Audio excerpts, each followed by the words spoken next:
ನಮಸ್ಕಾರ ಇನ್ ಸಮಾಚಾರಕ್ಕೆ ಸ್ವಾಗತ ನಾನು ಪ್ರತೀಕ್ಷಾ ಮೊದಲಿಗೆ ಈ ಕ್ಷಣದ ಹೆಡ್ಲೈನ್ಸ್ ನಾಯಕತ್ವದ ಚರ್ಚೆ ಬಗ್ಗೆ ಡಿಕೆ ಶಿವಕುಮಾರ್ ಯೂಟರ್ನ್ ಮೊನ್ನೆ ನನ್ನದೇ ನಾಯಕತ್ವ ಎಂದ ಡಿಸಿಎಂ ಇವತ್ತು ಪಕ್ಷ ಹೇಳಿದಂತೆ ಎಲ್ಲ ಎನ್ನುವ ಮಾತು ಒಂದು ರಾತ್ರಿಯಲ್ಲಿ ಏನ್ ಬೇಕಾದರೂ ಆಗಬಹುದು ಎಂದ ಡಿಕೆ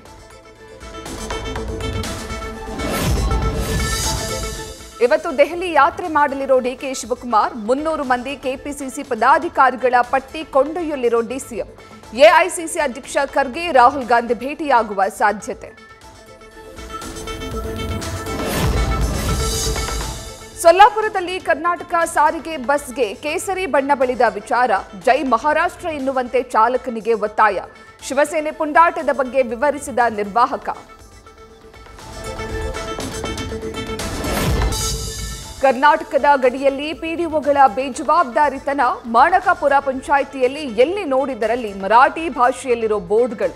ನಾಮಫಲಕಗಳನ್ನು ಕಿತ್ತು ಹಾಕಿಸಿದ ಕಿತ್ತೂರು ಕರ್ನಾಟಕ ಸೇನೆ ಕಾರ್ಯಕರ್ತರು ಪುಂಡಾಟಿಕೆ ಮಾಡುವವರನ್ನ ಮೊದಲು ಸರ್ಕಾರ ಒದ್ದು ಹೊರಗೆ ಹಾಕಬೇಕು ಕಂಡಕ್ಟರ್ ಮೇಲಿನ ಪೋಕ್ಸೋ ಕೇಸ್ನ ಕೂಡಲೇ ಹಿಂಪಡಿಬೇಕು ಹಾವೇರಿಯಲ್ಲಿ ಸಂಸದ ಬಸವರಾಜ ಬೊಮ್ಮಾಯಿ ಹೇಳಿಕೆ ಅಮಾನವೀಯ ಕೃತ್ಯ ಮಾಡುತ್ತಿರುವ ಅನಾಮಿಕರು ಸ್ಯಾಡಿಸ್ಟ್ಗಳು ಇಂತಹ ಜನರ ಮೇಲೆ ಸರ್ಕಾರ ತೀಕ್ಷ್ಣ ಕ್ರಮ ಕೈಗೊಳ್ಳಬೇಕು ಮಹಾಪುಂಡರ ವಿರುದ್ಧ ಕೇಂದ್ರ ಸಚಿವ ವಿ ಸೋಮಣ್ಣ ಕಿಡಿ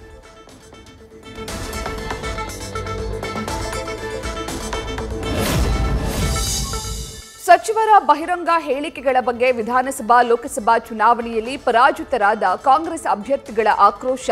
ಪಕ್ಷದಲ್ಲಿ ಗೊಂದಲ ಸೃಷ್ಟಿಯಾಗ್ತಿದೆ ಅಂತ ಅಸಮಾಧಾನ ಡಿಕೆಶಿ ನೇತೃತ್ವದಲ್ಲಿ ನಡೆದ ಸಭೆಯಲ್ಲಿ ಗರಂ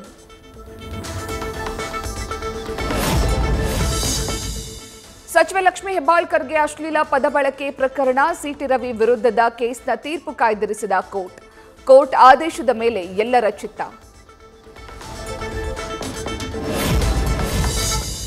ಐಎಂಎ ಬಹುಕೋಟಿ ವಂಚನೆ ಪ್ರಕರಣ ಹಣ ಕಳೆದುಕೊಂಡ ಎಲ್ಲಾ ಠೇವಣಿದಾರರಿಗೂ ನಿಗದಿತ ಪರಿಹಾರ ನೀಡುವುದಾಗಿ ಭರವಸೆ ಸಚಿವ ಕೃಷ್ಣ ಭೈರೇಗೌಡರಿಂದ ವಂಚನೆಗೊಳಗಾದ ಜನರಿಗೆ ಆಶ್ವಾಸನೆ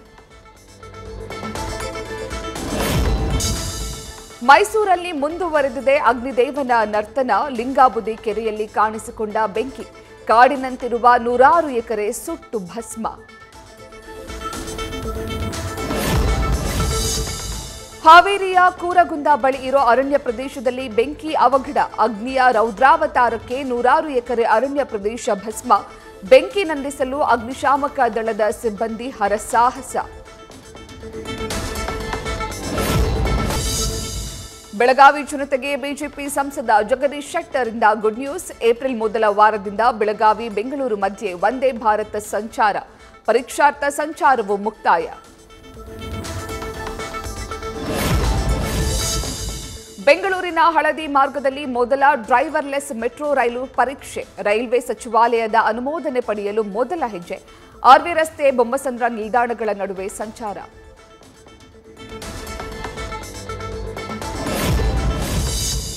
ಅಸ್ಸಾಂ ರಾಜ್ಯಕ್ಕೆ ಪ್ರಧಾನಿ ನರೇಂದ್ರ ಮೋದಿ ಭೇಟಿ ಜುಮೋಯಿರ್ ಬಿನಂದಿನಿ ಕಾರ್ಯಕ್ರಮದಲ್ಲಿ ಭಾಗಿ ಮೋದಿ ಮುಂದೆ 8,000 ಜನರಿಂದ ಸಾಂಪ್ರದಾಯಿಕ ನೃತ್ಯ ಪ್ರದರ್ಶನ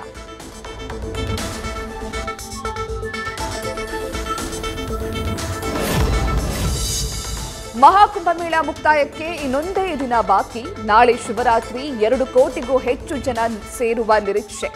ಬಾಲಿವುಡ್ ನಟ ಅಕ್ಷಯ್ ಕುಮಾರ್ ಕತ್ರಿನಾ ಕೈಫ್ರಿಂದ ಪುಣ್ಯ ಸ್ನಾನ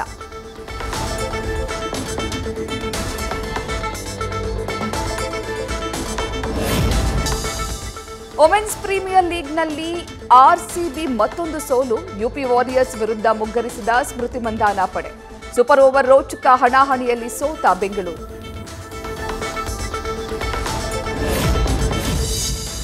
ಬಾಂಗ್ಲಾದೇಶದ ವಿರುದ್ಧ ಗೆದ್ದು ಬೀಗಿದ ನ್ಯೂಜಿಲೆಂಡ್ ಸೆಮೀಸ್ ಪ್ರವೇಶ ಚಾಂಪಿಯನ್ಸ್ ಟ್ರೋಫಿಯಿಂದ ಹೊರಬಿದ್ದ ಪಾಕಿಸ್ತಾನ ಭಾರತ ಕೂಡ ಸೆಮಿಫೈನಲ್ಗೆ ಎಂಟ್ರಿ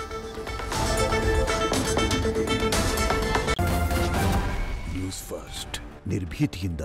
ನಿಮ್ಮ ಪರವಾಗಿ